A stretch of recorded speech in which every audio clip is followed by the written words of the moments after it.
Okay, now we're going to be doing external rotation, okay, in our 90-90 activation pattern. Again, this is on the app, and this leads you through the warm-up for our fresh test. And basically, it's the same position. Again, we have to have that good lower body position.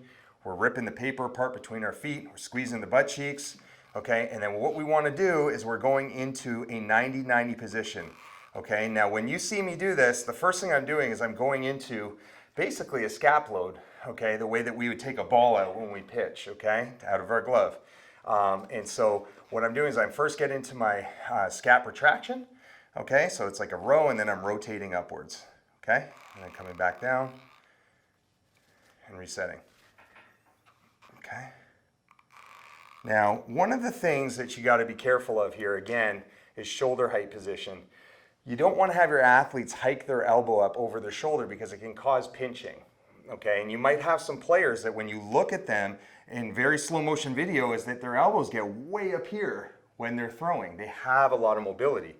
We want to be able to create some stability in that position. We also don't want to irritate the shoulder, okay? So that's really important. We need to be able to address that with our warm-up. So again, the same thing that we have in our patterns is that you can do an isometric, okay? You can hold 1, 2, 3, okay? Or you could have an eccentric, a very slow return, okay? Or you can have your perturbations, okay? Where I'm gonna get a little bit of rhythmic contraction around the shoulder joint.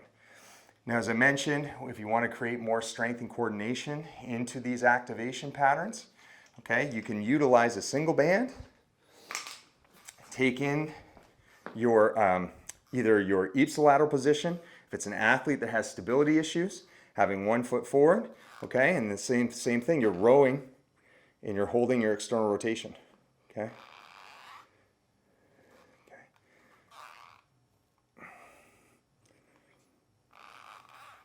Okay? Or you could go opposite, okay?